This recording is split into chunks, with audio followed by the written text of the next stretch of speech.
So you have heard of Windows 11 ISO leak and you don't know how to download it? So in this video I'm going to show you how to download the Windows 11 ISO file in your PC or in VirtualBox. So stay tuned and subscribe. Microsoft has taken down download links for Windows 11. So your best bet is to search for Windows 11 ISO download in your browser and find the source for you. The download should be roughly 4.5 gigabytes and the ISO file you download should have the same name as shown on screen. I downloaded my copy from the Reddit thread, link is in the description box.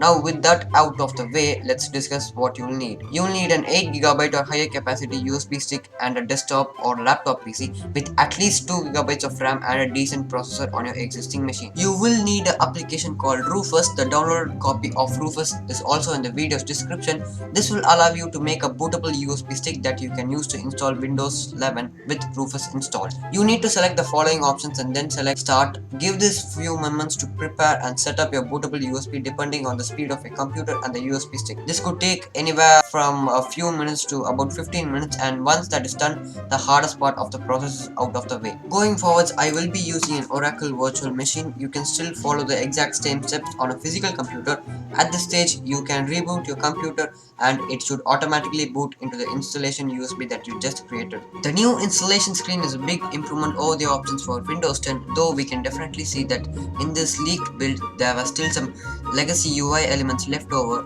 including this UI, which has been present since the introduction of Windows Vista. At this stage of the installation process, we are going to select that you don't have any product key, so your Windows 10 product key can be used to activate Windows 11. You also notice in the next screen, the scroll bar has been updated to the new style that you can find throughout the Windows 11 environment. We can also see on the license agreement screen that we have got a new style of tick box. At this stage, you are going to click custom install and then you can press the next option. You have to give the computer a couple of minutes to sit through and install all the different files it requires. Once it's done, this should automatically reboot. If it hangs, don't restart the computer. Just let it do its thing because it is still working in the background. Then when Windows restarts, you will see for the first time the new style Windows 11 icon. This looks much more like the Microsoft icon.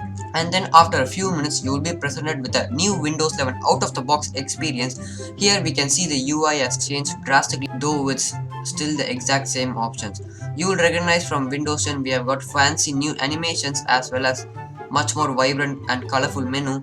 Then Windows 11 will go through and check for the updates from Microsoft, but of course since this is a leaked version, it's not going to find any updates. After that, you are going to be prompted to log into your Microsoft account.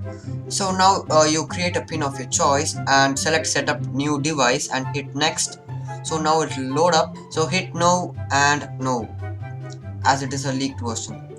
So customize for your experience. So I'm gonna choose gaming, and then I will choose only store files on this drive because as it is a leaked version, I don't want to share my files with the cloud. So in just a moment, the Windows will boot up and you can see the new customizable desktop, new UI, etc. and new themes. So now go ahead and sign into your account. After you have done that, it will automatically open up your desktop. As you can see, the theme is now changed. The taskbar is in the middle, the icons are all in the middle. As you can see, the Windows icon is now changed. So if you click that, it will load up as it is a leaked version, so it may have some malware, so that's why I have installed it in my VirtualBox and not in my PC. So as you can see, the Windows Explorer is like the Mac OS, and I'm going to set my resolution. Okay, yep, keep that, and next resolution 2022. Okay, these are not necessary for you, I'm just doing it for me because the default resolution is not compatible with my display. Okay, we are now come to an end. That's it for this video guys. I will see you next time. Thank you, bye bye, and subscribe.